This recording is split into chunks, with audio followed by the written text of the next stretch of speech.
Hello hello hello hello my प्यारे बच्चों, कैसे हो आप सब लोग। आई होप सब मस्त हैं, ज़बरदस्त हैं।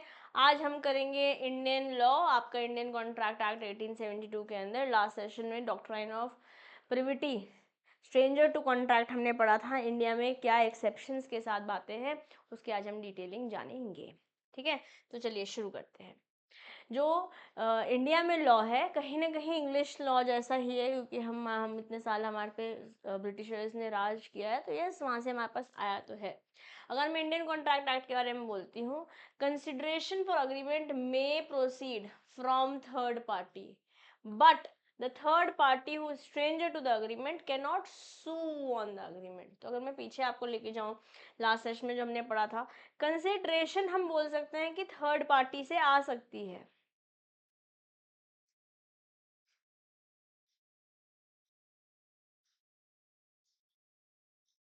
कंसिडरेशन में come from the third party, ठीक है, जो है ही नहीं, जो basically somebody who is not even a part, who is not even a part of the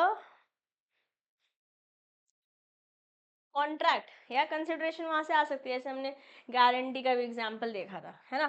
but stranger to privity, stranger to the contract, doctrine of privities apply नहीं करता। एक स्ट्रेंजर सू नहीं कर सकता है, ठीक है, एक स्ट्रेंजर सू नहीं कर सकता। अगर मैं इंडियन लॉ के बारे में बात करूँ तो भी a person who is party to the contract alone can enforce the legal rights arising therefrom। तो अगर इन दोनों के बीच में बातचीत हो रही थी तो ये सिर्फ ए और बी हो सकता है, सी नहीं कर सकता है सू।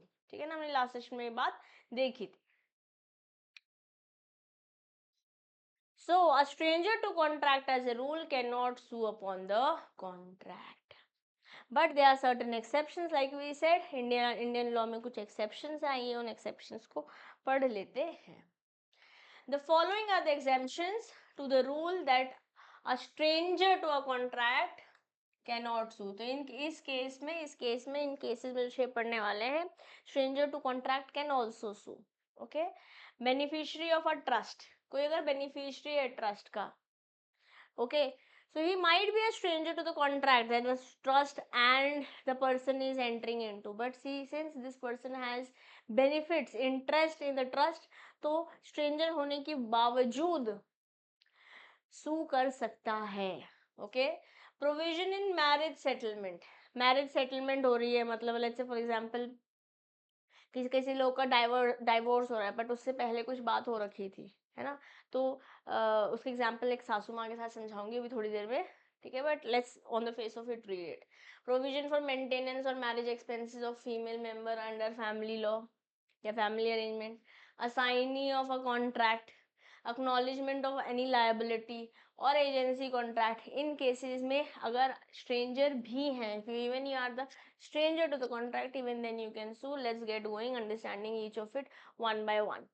A trust is created for the benefit of the beneficiary, hence the beneficiary can enforce the provision of the trust even though he is stranger to the contract। Let's say for example ये एक मंदिर है, ठीक है, इस मंदिर का एक ट्रस्ट बना हुआ है, उस ट्रस्ट का बेनिफिशियरी है ये गोपाल, मिस्टर गोपाल जो है इस ट्रस्ट के बेनिफिशियरी हैं। ओके, अब जो ये ट्रस्ट है वो एक मिस्टर राम के साथ कॉन्ट्रैक्ट में आया। कॉन्ट्रैक्ट किन दोनों के बीच में हुआ, इस ट्रस्ट के बीच में और इस मिस्टर राम के बीच में, ट्रस्ट और मिस्टर राम के बीच में कॉन्ट्रैक्ट हुआ। अब जबकि मिस्टर गोपाल स्ट्रेंजर है, he is a stranger to this contract, but even then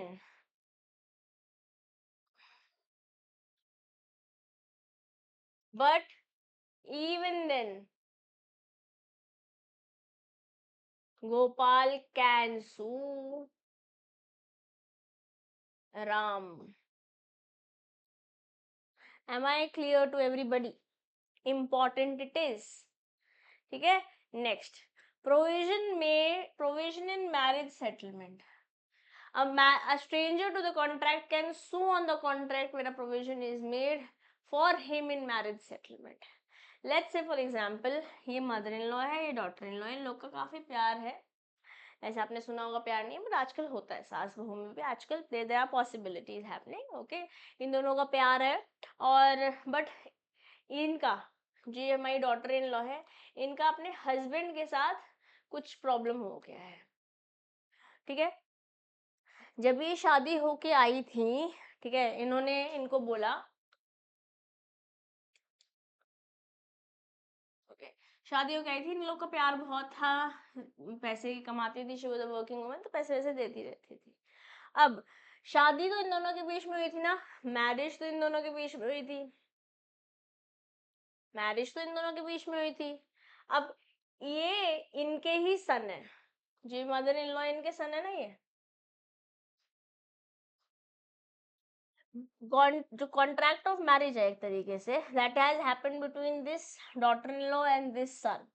या अब अगर ये ब्रेक कर रहे हैं, if they are breaking up, if they are let's say divorcing, तो मदर इन लॉ वैसे तो स्ट्रेंजर है, मदर इन लॉ वैसे तो स्ट्रेंजर है, बट अगर इन दोनों के बीच में कोई बातचीत हुई भी थी कि मैं आपको कुछ मेंटेनेंस दूंगी, या मेंटेनेंस हर महीने कुछ खर्ची दिया करूंगी, हर महीने कुछ खर्ची दिया करूंगी.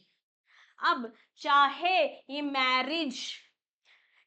मैरिज एग्जिस्ट ना भी करे, तभी भी ये डॉटर इन लॉ को, मदर इन लॉ को ये मेंटेनेंस देनी है. Though she is a stranger to the contract marriage वाला कॉन्ट्रैक्ट ना, इन दोनों की बातचीत सेपरेट है, इन दोनों की बातचीत सेपरेट है. Okay, a stranger to the contract can sue on the contract where a provision is made for him in marriage settlement. Am I clear to everybody? चलिए, provision for maintenance of marriage expenses of female members under family arrangement. In case a provision is made for marriage or maintenance of female member of the family on partition of Hindu undivided family, the female member can enforce the promise though she may be a stranger to the contract. Let's say this is my Dadaji, okay, and this is my बुआ, और ये बुआ की शादी के लिए मेरे दादाजी ने एक फंड बना रखा था फॉर मैरिज. फॉर मैरिज एक फंड बनाया हुआ था, किसके अंदर, मेरे पापा के साथ. दिस इज माय फादर, इनका HUF है, हिंदू अनडिवाइडेड फैमिली बिजनेस है. ठीक है, अब इस HUF में से फंड बन रखा है कि बुआ की शादी के लिए ही पैसे, जबकि बुआ इस प्रोसेस में है ही नहीं.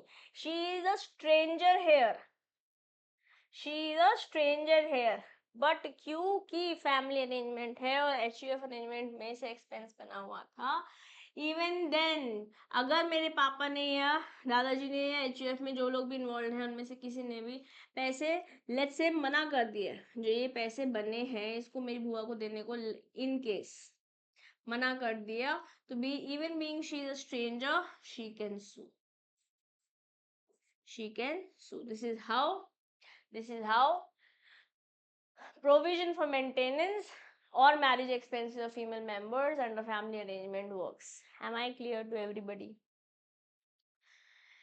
Are we clear, bankers? नहीं, मेरे प्यारे बच्चों, you are my प्यारे प्यारे प्यारे बच्चों. हाँ, ठीक है. Assigning of a contract, the benefit of contract may be assigned. The assignee of a contract can enforce the benefits of the contract though he is not a party to the contract. कैसे, जैसे ए ने अपना एक insurance company से करा रखा था, x company से कराया हुआ था. ठीक है, अब ए ने अपनी वाइफ के नाम ये इंश्योरेंस कराया, लेट्स से ए को कुछ हो गया, समथिंग हैपेंस, तो वैसे तो स्ट्रेंजर है इस कंपनी के साथ,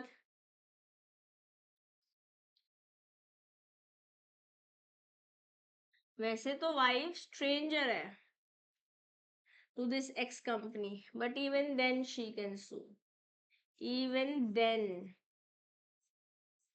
she can sue. Why? Because यहाँ असाइन किया हुआ है, she has been assigned this insurance by mister A who has entered into contract with X company for insurance. Okay, A assigns his insurance policy in favor of his wife. The wife can enforce although she is not a party to it. Okay, next. Acknowledgement of liability, where the promisor either by his conduct or acknowledgement or by part payment or by estoppel creates a privity of contract between himself and the stranger can sue. Let's say for example, ये बंदे ने promise किया, ही is a promiser. Okay, उसने या तो बोला इस promisee को, ये है ए, ये है बी, इन्होंने या तो अपने कंडक्ट के थ्रू मतलब ऐसा कुछ काम किया जैसे लग रहा है, ठीक है, ऐसा कुछ काम किया कि ऐसा लग रहा है, या फिर अक्नॉलेज ही कर दिया, अक्नॉलेज ही कर दिया, या फिर or by part payment or by estoppel creates a privity of contract between himself and the stranger can sue. Now let's say for example, ये मिस्टर ए हैं, ओके, ये एक होटल में गए खाना खाने के लिए, होटल में गए खाना खाने के लिए. जब वो होटल के दरवाजे पर थे, when he was at the door of the hotel, he saw this person who was very hungry. भूख लग रही थी, इन्होंने काफी समय से कुछ खाया नहीं था, बेचारे बैठे हुए थे और बस आशा कर रहे थे कि कोई आए जो मुझे खाना खिला दे या मुझे कुछ अपना बचा कुचा खाना दे जाए. ओके, अब बात किन दोनों के बीच में है? इन दोनों के बीच में. बट ये मिस्टर ए इनके पास गए और बोला आओ मेरे साथ आओ, तुम्हारे को मैं होटल लेके चलता हूँ. ओके, अब अगर ये होटल लेकर गए अपने एक्ट की वजह से तो एस्टोपल हो सकता है, इम्प्लाइड हो सकता है, या इन्होंने एक्नॉलेज किया कि आओ तुम खाओ, डोसा खिला देता हूँ मैं तुम्हारे को, पैसे मैं दूंगा, या एक्नॉलेज कर दिया या पेमेंट कर दी. तो इसमें चाहे ये होटल थर्ड पार्टी है, बात इन दोनों के बीच में हो रही है, चाहे होटल इज द स्ट्रेंजर और may be this promisee is the stranger, whatsoever is the case. अगर इन्होंने खाना खा लिया, मतलब खाना खिला दिया और इसको पैसे नहीं दिए, या खाना तो खिला दिया और इसको बोल दिया कि वही पैसे देगा, तो भाई आपके एक्ट की वजह से, आपके एक्नॉलेजमेंट की वजह से, आपके कहने की वजह से बंदा अंदर आके होटल में खाना खाया है, तो पेमेंट इसके बिहाफ पे इसको ही करनी होगी, प्रॉमिजी के बिहाफ पे प्रॉमिसर को ही करनी होगी. अगर आप लेकर गए हो किसी को होटल के अंदर खाना खिलाने के लिए तो पेमेंट आपको ही करनी पड़ेगी. अगर नहीं करते हो then this person can sue, though he is somewhat a stranger to the contract. Am I clear to everybody? Are we clear मेरे प्यारे बच्चों? Yes? चलिए फिर आगे बढ़ते हैं. Agency contract, contract which are entered into by the agent on behalf of the principal can be enforced by principal even though he is not a party to the contract. जैसे ये आपकी दिशा ma'am, ठीक है, और ये दिशा ma'am की एक help है, she is a helper, her name is Mini. Okay, मैंने अपनी हेल्पर को बोला तो basically I become the principal और मैंने अपना एजेंट बना के मिनी को भेजा अब्दुल भैया की दुकान पे. हम तारक मेहता का उल्टा चश्मा में काम हो चुके हैं, गोकुल धाम सोसाइटी, गोकुल धाम सोसाइटी.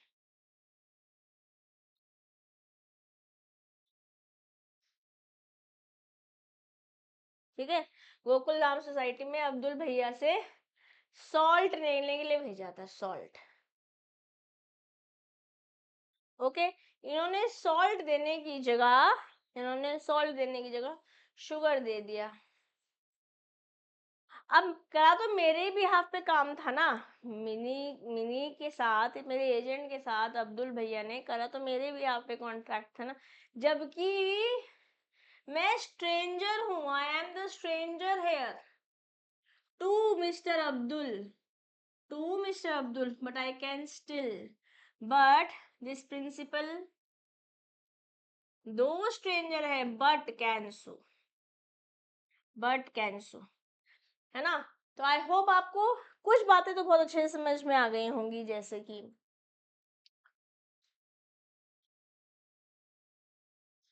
आपको ट्रस्ट वाली बात समझ आ गई होगी, ओके। जैसे आपको एजेंसी वाली बात समझ में आ गई होगी, जैसे आपको एक्नॉलेजमेंट वाली बात समझ में आ गई होगी, जैसे आपको असाइनी वाली बात समझ में आ गई होगी। हो सकता है सेकंड और थर्ड पॉइंट को आपको पढ़ने से एग्जाम्पल एक बार दोबारा देखना पड़ जाए, देयर इज अ पॉसिबिलिटी, है ना, क्योंकि ये थोड़ा सा कॉम्प्लेक्स है बट इतना ज़्यादा भी नहीं है। एक बार आप पढ़ेंगे दोबारा से तो हो जाएगा, बट जस्ट इन केस नहीं हो पाता है, कोई डाउट आता है, तो let me know in the comment box. I will make a small dedicated video for these two topics once again if so required. वैसे आना चाहिए एग्जाम्पल से, बट अगर कहीं पे भी इनमें से या कहीं पे भी कोई डाउट आती है तो आप मेरे से पूछ सकते हो, और अगर ज़रूरत पड़ेगी तो हम एक लाइव डाउट सेशन भी कंडक्ट कर लेंगे. Okay, now with this consideration is over, let's talk about capacity to parties या capacity of parties. Instead of two, it should be capacity of parties. तो हमने बोला था कि आप 18 वर्ष से ज़्यादा होने चाहिए. हमने बोला था कि आप मेंटली स्टेबल होने चाहिए, नहीं होने चाहिए, should not be insane, yes, as per section 12 of Indian contract act. और मोदी बीवी वर्सेस धर्मोदास घोष से मैंने आपको माइनर की बात बताई थी. और आप डिसक्वालीफाइड बाय लॉ नहीं होने चाहिए, जैसे आप जेल की सलाखों के पीछे नहीं होने चाहिए, कि आप ऐसे कंट्री के बंदे नहीं होने चाहिए जिस कंट्री के साथ हमारी कंट्री की वॉर सिचुएशन चल रही हो, फॉर एग्जांपल. तो कैपेसिटी टू पार्टीज अब हम पढ़ने वाले हैं, कैपेसिटी ऑफ पार्टीज हम पढ़ने वाले हैं. सेक्शन 11 के अंदर हमने बात करी है हर एक बंदा जो कंपीटेंट है कॉन्ट्रैक्ट में एंटर होने के लिए वो मेजर होना चाहिए, he should achieve the age of majority, Who is of sound mind. Sound mind के बारे में सेक्शन 12 में बात हो रखी है. And is not disqualified from contracting into anything that is done under the law which he is subject. Okay, अगर मैं ऊपर वाले प्रोविजन सेक्शन बोलूँ तो it means the following types of person are not competent. अगर आपने 18 साल से ऊपर की एज नहीं अटेन करी है, मतलब अभी भी आप माइनर हो, आप अनसाउंड माइंड के हो, या अगर आप एक ऐसे बंदे हो जो डिसक्वालीफाइड है from contracting under some law या बाय सम लॉ, तो आप लोग कॉन्ट्रैक्ट नहीं कर सकते. तो लेट्स से कोई स्कूल जाने वाला बंदा है बंदी है, कोई छोटा बच्चा है, बच्ची है, कोई स्कूल गोइंग किड है, बोले तो 18 वर्ष से नीचे है, इंडिया के अंदर, इंडिया में कहीं रहते हैं, है ना, हमारे प्यारे भारत माँ के अंदर रहते हैं ये. तो अगर ये किसी के साथ कॉन्ट्रैक्ट में आते हैं, मिस्टर एक्स के साथ कॉन्ट्रैक्ट में आते हैं कि आप हमें अपनी प्रॉपर्टी दे दो, मैं आपको पैसे दे दूंगा, ठीक है, या उधार दे दूंगा, क्या ये वैलिड कॉन्ट्रैक्ट है? No, because it is done by minor and Mohori Bibi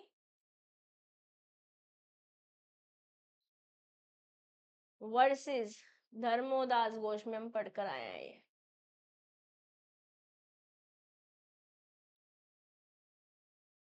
we have studied this case law, ठीक है.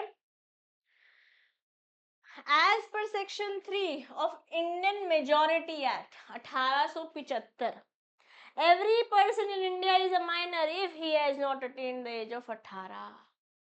ठीक है, आप माइनर हो अगर आप 18 साल से नीचे हो, बट अगर आप under any law, maybe under Guardian and Ward Act, because of court, you are been assigned as a guardian to somebody. अगर किसी को इस लॉ के अंदर गार्जियन एंड वार्ड एक्ट के अंदर किसी को गार्जियन बनाया गया है, किसी माइनर के लिए किसी को गार्जियन बनाया गया है, तो ये जो माइनर है ये मेजर तब बनता है, वैसे तो इन जनरल मेजर 18 साल में बन जाते हो, बट ये वाला माइनर मेजर तब बनेगा जब ये 21 वर्ष का हो जाएगा. तो वैसे तो 18 साल ही है, ठीक है. However, in the case of major whose person or property or both a guardian has been appointed under the Guardian and Ward Act 1890, or whose property is under the superintendence of any court of wards before he attains 18 years of age, is 21 years. वहां पे आप majority कब आती है? जब आप 21 वर्ष के हो जाते हैं. ठीक है ना। अगर माइनर किसी एग्रीमेंट में आता है तो क्या होता है, हमने बोला था an agreement with minor is void ab initio, मोहरी बीबी वर्सेस धर्मोदास घोष। मैंने बहुत अच्छे से पढ़ाया है इसके बारे में, तो आई एम बिलीविंग कि आपको ये आता है ना। मोरी बीबी वर्सेस धर्मोदास घोष हम पढ़ के आए हैं, स्टार्टिंग से ही वो कॉन्ट्रैक्ट वॉइड है, नल है, उसका इफेक्ट हो ही नहीं सकता है। ओके अब the law of estoppels do not apply against a minor, it means a minor can always plead his majority despite earlier misrepresenting to be a major। इस केस में धर्मोदास घोष ने झूठ नहीं बोला था, इन्होंने तो बताया था 18 साल से नीचे, बट मान लेते हैं मैं झूठ बोल के आपको बोल देती हूँ मैं 18 वर्ष से नीचे हूँ, आपके साथ कॉन्ट्रैक्ट में आ जाती हूँ, तभी भी वो अपने आप को, तभी भी जो माइनर अपने आप को बचा सकता है, क्योंकि माइनर का साथ देता है। तो अपने अपने केस लॉज में भी देखा होगा, भी रिसेंट जो रेप केसेस भी हुए हैं, या अभी जो पुणे में एक माइनर ने ऑडी से something happened right, recent time में आपने न्यूज में देखा हो, because he was less than 18 years of age by certain months even. Nirbhaya case में भी वो एक माइनर था, 18 साल से कुछ ही महीने पीछे था, but then he was able to plead। I don't know how correct it is or not, we'll talk, that's a talk of some other day, let's not go there, but Indian Contract Act यही बोल रहा है, मैं law की भाषा बोल रही हूँ, अपना नजरिया नहीं बता रही। okay, his majority is despite earlier misrepresenting to be a major, in other words he cannot be held liable on an agreement on the ground that since earlier he has asserted that he is attained majority। अगर कोई झूठ भी बोल रहा है, अगर कोई झूठ भी बोल रहा है कि मैं वो मेजर हो गया है, कि वो मेजर है, और उस बेसिस पे किसी के साथ कॉन्ट्रैक्ट पे आता है,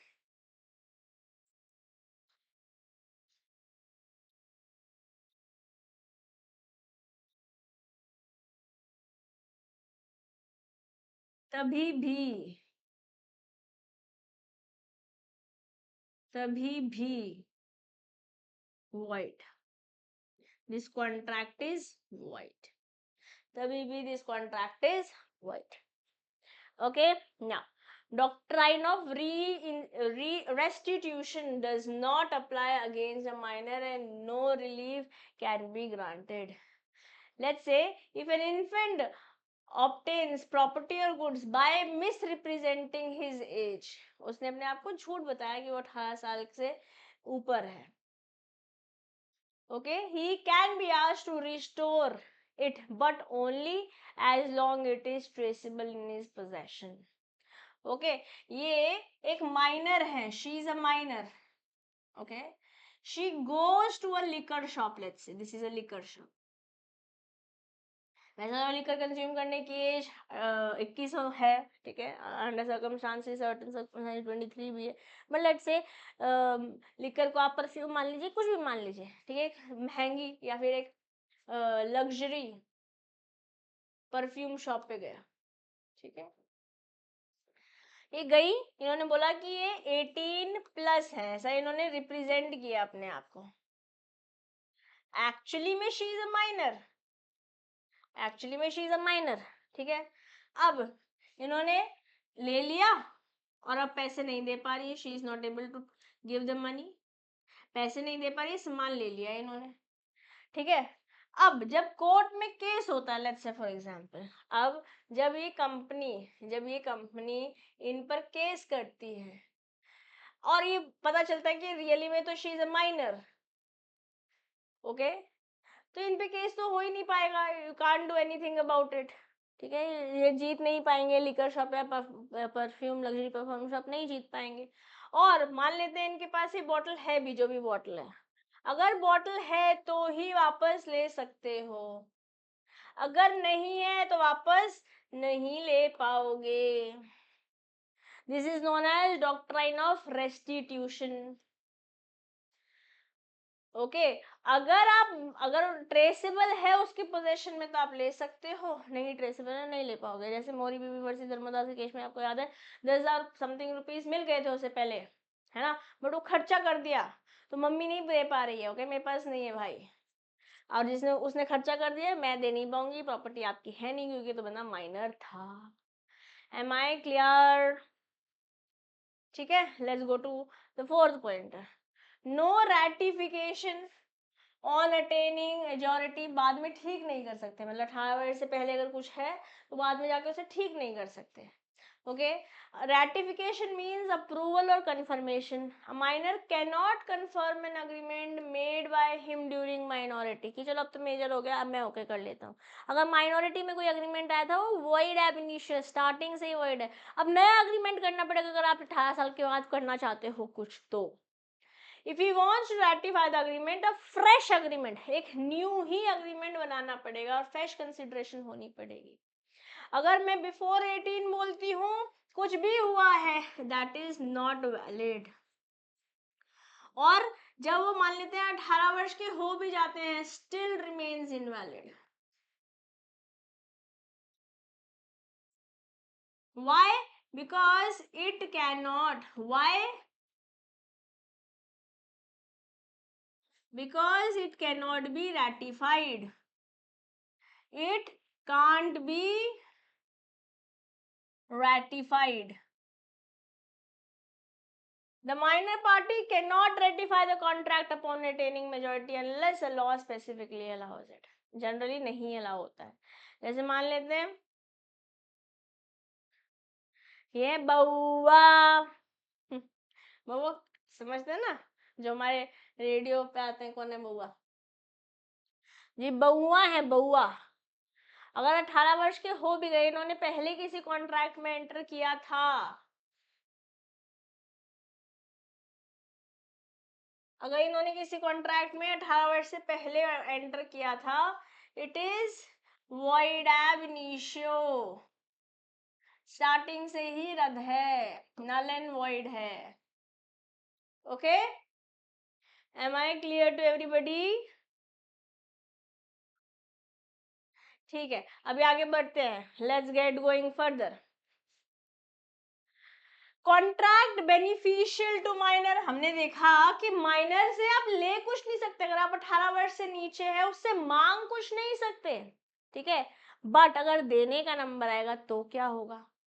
A minor is entitled to enforce a contract which is of some benefit to him. कुछ मिल रहा है, आप 18 वर्ष से नीचे उसको बेनिफिट मिलने वाला है तो वो एनफोर्स कर सकता है।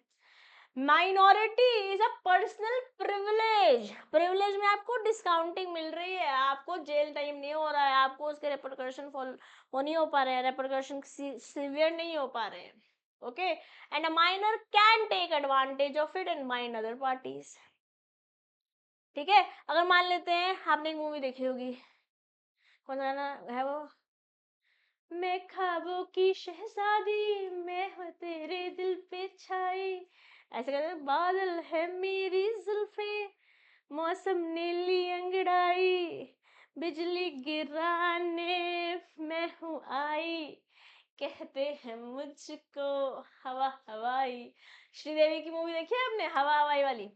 ये यहाँ पर वो माइनर थी जब उनके पेरेंट्स ने उनके लिए प्रॉपर्टी छोड़ दी थी और अब उनकी डेथ हो गई थी, some guardian was appointed etcetera etcetera. अब 18 वर्ष के बाद अब उनकी राइट है, she can take the property. और वैसे तो she can take the benefit of it even at minority, but it is understand it just a privilege. अगर आपको कुछ मिला है वो आपके पास रहेगा, आपको देना कुछ नहीं है 18 वर्ष से अगर नीचे है, ना तो पहले ना बाद में उसको रेटिफाई करके। ओके, क्या माइनर एजेंट हो सकता है? Minor can be appointed as an agent but he is not personally liable for his act. Personally liable नहीं है, लायबिलिटी प्रिंसिपल की ही होगी। वैसे तो अगर प्रिंसिपल एजेंट रिलेशनशिप देखते हैं तो प्रिंसिपल भी नहीं हो सकता, एजेंट भी नहीं हो सकता माइनर। बट अगर माइनॉरिटी को as per Indian contract act बोल रहे हैं तो हम बोल सकते हैं कि माइनर को अपॉइंट तो कर सकते हो आप, बट उसे पर्सनली लायबल नहीं ला सकते। और कुछ गड़बड़ वो खुद अपने एंगल पे भी कर देता है। Okay, a minor can be appointed as an agent but he is not personally liable for any loss. Let's say for example, ये है बालिका वधू, ये है बालिका वधू, ठीक है। इनकी मदर इन लॉ ने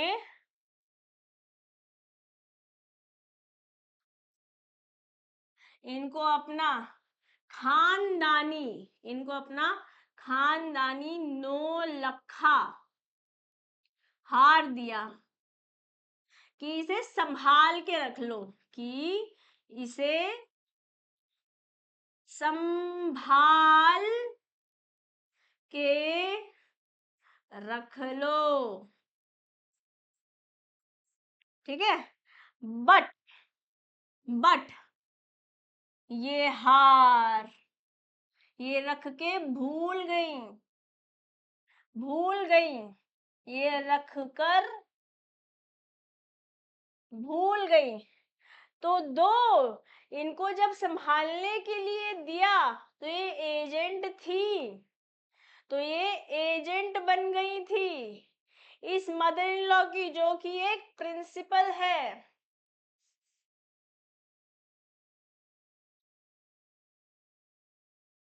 ठीक है। बट क्या इस एजेंट को लायबल ले सकते हो? नहीं भाई साहब, आप लायबल नहीं रख सकते। she cannot or he cannot be made liable as an agent because कौन है ये बालिका वधू? कौन है ये बालिका वधू? तो माइनर है, because she is a minor मेरे प्यारे बच्चों। समझ में आया क्या? भेजे में घुसा क्या? सब बच्चे बताएंगे और एक नंबर बचाएंगे।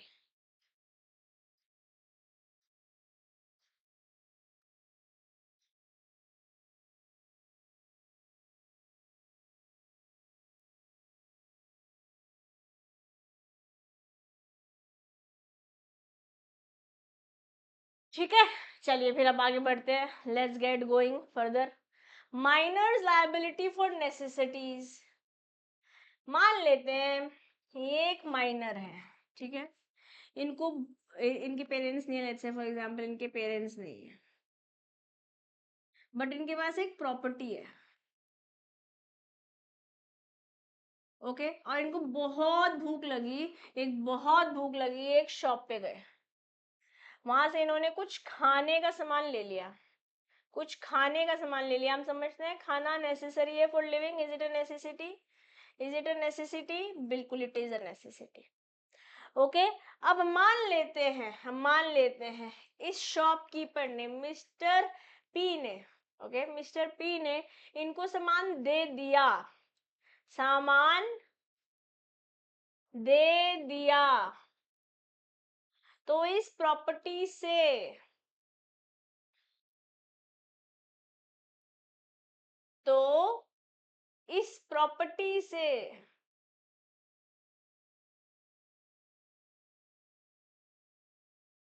अपने पैसे चुकवा सकते हैं, बकाया कर सकते हैं,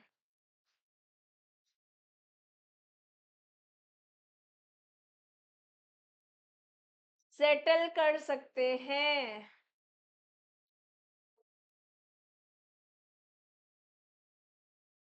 ओके, सेटल कर सकते हैं। Am I clear to everybody once again? If somebody has supplied a minor or he is dependent with necessities, minor's property is liable, but a minor cannot be personally held liable. Property को कर सकते हो, personally इसको बोल सकते हो क्या? Personally इसको बोल सकते हो क्या लायबल हो तुम? नो नो नो, बिल्कुल भी नाको। Am I clear to you everybody once again? Okay. Minor cannot be adjudicated as insolvent. Insolvent कौन है? जिसके assets तो हैं कम, जिसके assets तो हैं कम but liabilities हैं ज्यादा, वो बंदा हो जाता है इंसॉल्वेंट। क्या किसी माइनर को इंसॉल्वेंट बोल सकते हैं? नहीं बोल सकते।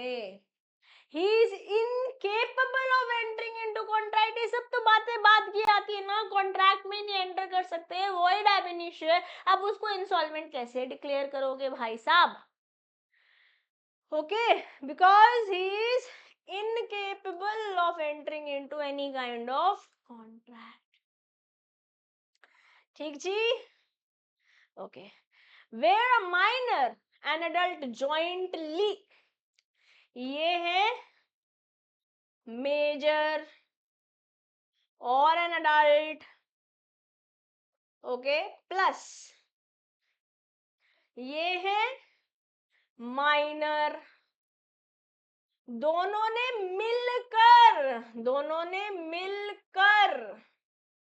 मिलकर is not MIL is not mother in law, MIL मतलब यहाँ पे हिंदी वाला मिल है, ओके, दोनों ने मिलकर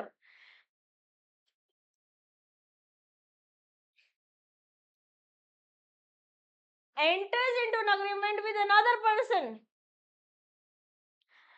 ठीक है, ये मिस्टर एक्स के साथ कॉन्ट्रैक्ट में आए, ओके, तो ये माइनर जो है, इस दोनों ने मिलकर किया था ना, दोनों ने मिलकर किया था इस बंदे के साथ कॉन्ट्रैक्ट, ये माइनर लायबल नहीं हो सकता, ये माइनर लायबल नहीं हो सकता, and the contract can be enforced, but जो ये मिस्टर एक्स हैं, इनको तो सू नहीं कर सकते, बट क्या मेजर लायबल है, can he be made liable, yes, he can be made liable, am I clear once again? I hope I am. Okay, अब बात करते हैं साउंड माइंड, सेकेंड हमने माइनर के बारे में बात करी थी, अब साउंड पर्सन के बारे में बात करते हैं, ओके, व्हेन ही और she is capable of understanding it and forming a rational judgment as to its effect upon its interest, चाहे आप वो हैरी पॉटर ले लो, ठीक है, शाकाला का बूम बूम का संजू ले लो, या झिलमिल ले लो, बर्फी ले लो, संजू तो खैर जो मैंने आपको हैरी पॉटर लिया वो माइनर का एग्जाम्पल था, या शाकाला का बूम बूम की साइकिल पेंसिल वाला बच्चा था, वो स्कूल मतलब गोइंग था, तो इज अ माइनर, हम वहाँ पे माइनर की बात नहीं करें, यहाँ पे let's say there is somebody who is mentally challenged, जैसे मैंने आपको झिलमिल का एग्जाम्पल दिया था फ्रॉम द मूवी बर्फी,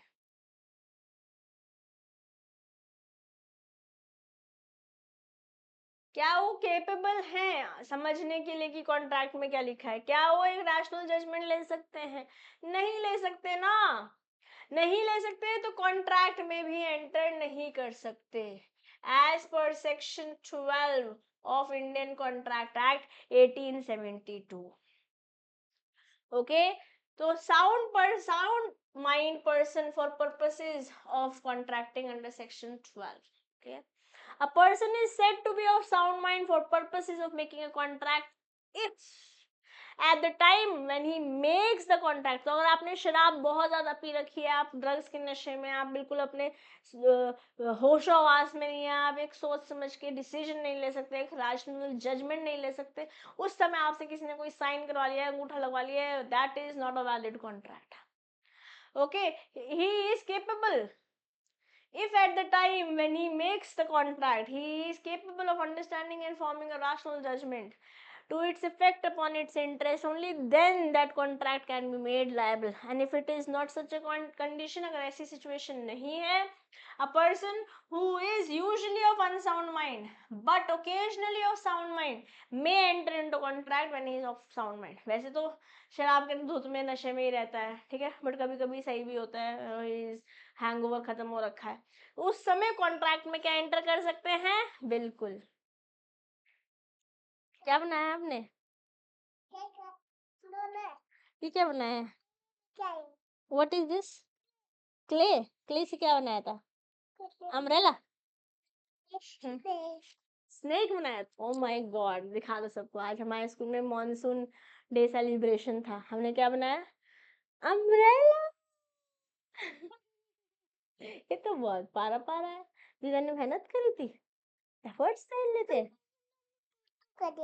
टूटू गया था, फिर मैंने ठीक करा, आहा, पापा ने भी ठीक करा, तो बाद में क्या बात है, अब हम नेक्स्ट टाइम बनाएंगे तो हम कोशिश करेंगे कि हम उसे तोड़े नहीं, ठीक है ना, वैसे मेरे को आपके एफर्ट्स तो दिख रहे हैं इसमें, बहुत मेहनत करी हुई है आपने, है ना? छोटू सा है। छोटू सा है, बहुत पाना, इसको संभाल के रख देंगे, ठीक है? क्लास में लग जाओगे। ओके, बाय बाय कर दो आप। बाय। बाय। प्ले में लग देना। ठीक है, मैं रख दूंगी। ओके, पहले मैं स्लो बना लूं। ये लीजिए, बना लीजिए। अब मैं अपनी क्लास खत्म करके थोड़ी देर में आती हूँ आपके पास। ओके, थैंक यू, मैं इसको रख लेती हूँ। Thank you baby. Snake and umbrella, she just came from her play school. चलो, खैर मैं बोल रही हूँ, जब आप सही हैं, जब आपका शराब का नशा हट चुका है, जनरली आप शराबी में के नशे में ही धुत रहते हैं, बट अब एक समय ऐसा आया है जब आप नहीं है, you are in your sound mind, तब आप कहीं पे कॉन्ट्रैक्ट में एंटर कर रहे हो, that is a valid contract. Okay, a person who is usually of sound mind but occasionally of unsound mind may not make a contract. अब unsound mind किसी भी तरीके से हो सकता है, मतलब आप पागल खाने में, मेंटल असाइलम में ही हो, लेट्स से फॉर एग्जांपल, या आपने कुछ ड्रग्स या अल्कोहल का कंजम्पशन कर रखा है, तो any which ways you are not of sound mind, right? और जब साउंड माइंड के नहीं हो तो आप कॉन्ट्रैक्ट में नहीं आ सकते। बात सिंपल ये है, ठीक है? For example, a patient in a lunatic asylum who is at intervals of sound mind may contract during these intervals. Or a sane man who is delirious from fever, इतना ज़्यादा बुखार है कि उसको सब hallucination हो रही है, उसको अपने दिमाग में वो कहीं पे तो कुछ भी है, or he is so drunk that he cannot understand the terms of contract or make a rational judgment as to its effect on his interest, cannot contract while जब तक सच डेलीरियम और ड्रंकनेस लास्ट, जब शराब का नशा हट जाएगा उस समय आप आ सकते हो। जब ये बुखार हट जाएगा और डेलीरियम हट जाएगा, आप हेलुसिनेट नहीं करेंगे, आप सोच समझ के डिसीजन ले सकते होंगे, उस समय आप कॉन्ट्रैक्ट में एंटर करते हो, good, that contract is valid. Okay, going by the spirit of section 11-12, it is clear that a person, अगर मैं 12 बोल रही हूँ, सेक्शन यहाँ पे 12 बोल रहे हैं क्योंकि साउंड माइंड के बारे में बात हो रही है, अगर माइनर के बारे में बात होती है तो 11 के बारे में बात कर रहे होते हैं. Is of sound mind if he fulfils the following condition. Number 1, he is capable of understanding the contract. Second, he or she is capable of forming a rational judgment. दोनों चीजें चाहिए. Both of these are two required pointers for a contract to be a valid contract when I'm talking from the purview of section 12 of Indian Contract Act 1872 in context of sound mind. In both the cases, the person not satisfying any of these two conditions, any मतलब दोनों होनी पड़ेंगी, is not treated as a person of sound mind. ठीक है, एक question देखेंगे. With regard to contractual capacity of person of unsound mind, which of the following statement is most appropriate? सबसे सही कौन सी लग रही है? A person of unsound mind can never enter into a contract. A person of unsound mind can enter into a contract, है तो गलत है ना? A person who is usually of unsound mind can contract when he is at the time of entering into a contract of sound mind. हाँ, जब वैसे तो unsound mind का रहता है, बट जब साउंड माइंड का तब कॉन्ट्रैक्ट में एंटर कर सकते हो, सही लग रहा है. फिर भी पढ़ लेते हैं नेक्स्ट वाला. A person who is occasionally of unsound mind can contract, although at the time of making the contract he is of unsound mind. जब आप unsound mind के हो कॉन्ट्रैक्ट करते हो तब आप कॉन्ट्रैक्ट इनवैलिड ही होगा, है ना? अगर हमारे को ए और सी में से चूज करना है, ऑफ कोर्स आंसर क्या हो जाएगा मेरे प्यारे बच्चों? बेटा जी, आंसर हो जाएगा सी सी सी.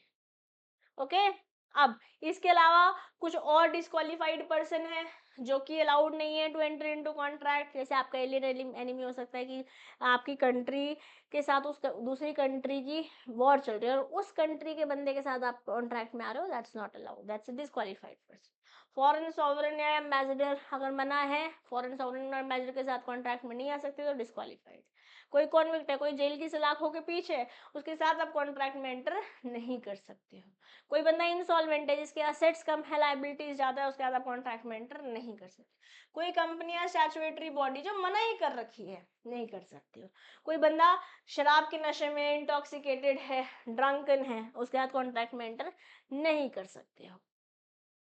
Okay, and this is what is written. A person who is disqualified from entering into a contract due to certain other reasons, may be from legal status, political status or corporate status. जैसे कि हमने alien enemy के बारे में बात किया. An agreement with an alien enemy is void, खत्म, ठीक है. But an agreement with an alien friend is perfectly valid. When the government of an alien is at war with the government of India, the alien is called the alien enemy. वो दूसरी country को हम alien enemy बोलेंगे और उस country के बंदे के साथ आप कॉन्ट्रैक्ट में एंटर नहीं कर सकते. Who cannot enter into a contract with any Indian citizen without the permission of Indian government, as the same is against the public policy. ठीक जी. And a contract entered with an alien before war is put into suspension during duration of the war. मान लेते हैं हम India में रहते हैं और हमारी किसी XYZ देश के साथ अभी तक सब कुछ सही है. यहाँ का मिस्टर P यहाँ के मिस्टर Q के साथ कॉन्ट्रैक्ट में आए. लेटर ये वाली कंट्री और ये वाली कंट्री के बीच में दुश्मनी हो गई. लेटर एनिमी या वॉर सिचुएशन आ गई. तब तक के लिए कॉन्ट्रैक्ट तब तक सस्पेंड कर देंगे. तब तक सस्पेंड कर देंगे कॉन्ट्रैक्ट को. ये बात यहाँ पर लिखी हुई है. ठीक है. Foreign sovereign and ambassador. Foreign sovereign and their representative enjoy certain privileges and immunities in every country. They cannot enter into a contract except through their agents residing in India. Foreign ambassador हो नहीं कर सकते आप contract में. अपने agents के through कर सकते हैं. यहाँ से एग्जाम में आपसे MCQ पूछा जा सकता है. They can sue the Indian citizen, but an Indian citizen cannot sue them. Very important point. बहुत इंपॉर्टेंट पॉइंटर है. वो इंडियन सिटीजन को सू नहीं कर सकते. सॉरी, वो इंडियन सिटीजन को सू कर सकते हैं बट इंडियन सिटीजन उन्हें सू नहीं कर पाएंगे. ओके. कॉन्विक्ट तो हम जानते हैं जेल की सलाखों के पीछे कोई who is undergoing an imprisonment. Insolvent is a person who is unable to discharge his liabilities. Assets कम है, लायबिलिटीज ज्यादा है, and therefore has applied for to be adjudicated as an insolvent. Okay. और such proceeding have been initiated है, तो शुरू हो गया, कानूनी कार्रवाई शुरू हुई कि इस बंदे को इंसॉल्वेंट करना है. ये ऑलरेडी डिक्लेयर हो चुका है. ओके. कंपनी और statutory body. A contract entered into by a corporate body और statutory body is valid only to the extent it is within the MOA. Otherwise क्या हो जाएगा? अगर MOA में नहीं लिखा रहा वो कर रहे हो तो अदरवाइज हो जाता है अल्ट्रा वायरस. क्या बोलते हैं उसे? डॉक्ट्राइन ऑफ अल्ट्रा वायरस हो जाता है. डॉक्ट्राइन ऑफ अल्ट्रा वायरस का मतलब होता है जो मेमोरेंडम में लिखा है सिर्फ वही कर सकते हो, उसके अलावा नहीं कर सकते. अगर लिखा है कि आप फिश बेच सकते हो तो आप सब्जियां नहीं बेच पाओगे. जो लिखा है सिर्फ वही कर पाओगे. अगर लिखा है दोनों बेच सकते हो तो दोनों बेच सकते हो. ओके. और ऑथराइज पर्सन द्वारा ही एंटर कर सकते हो तो वो ही वो कॉन्ट्रैक्ट वैलिड है, वरना नहीं. कोई ड्रंकन इंटॉक्सिकेटेड पर्सन है वो भी एंटर नहीं कर सकता, क्योंकि वो ना तो उस समय रैशनल जजमेंट बना सकता है, ना वो एक ऐसी कंडीशन में है कि उस समय सोच सकता है. ठीक है. अब यहाँ तक सारी बातें आई होप सबको क्लियर हो गई है. नेक्स्ट सेशन में हम फ्री कंसेंट को आगे बढ़ाएंगे. आज का सेशन थोड़ा छोटा ही रखेंगे. Will talk about free consent in the next session. For now I will take your leave. I hope you are able to understand the entire concept of somebody who is capable of entering into contract, capacity of person entering into contract, capacity of parties बोले तो. और हमने Indian law का purview भी देख लिया from the angle, from all the 6 exemptions, from the angle of stranger, doctrine of privities, stranger to the contract. Okay. Free consent को आगे नेक्स्ट सेशन पढ़ेंगे. फ्री कंसेंट के अंदर coercion, undue influence, okay, fraud, misrepresentation, थोड़ा सा half of the topic is easier to digest, थोड़ा सा बाकी में टेक्निकल हो जाएगा, इसलिए मेरे साथ नेक्स्ट सेशन में एकदम 100% अटेंशन के साथ आना और ये टॉपिक हम अच्छे से कंप्लीट करेंगे। बस अब हमारा चैप्टर काफ़ी हद तक कंप्लीट हो गया है, अब हम इस चैप्टर को बहुत जल्दी नेक्स्ट 2-3 क्लासेस के अंदर कंप्लीट करने की पूरी कोशिश करेंगे। ठीक है, अभी लेते हैं आपसे अलविदा दोस्तों। This is your friend and your teacher CM में दिशा दुआ, signing off for today. Keep rising, keep shining मेरे बच्चों, एकदम बेहतरीन तरीके से पढ़ाई करो और हम CM में फाउंडेशन क्लियर करते हैं। Wishing you the best once again.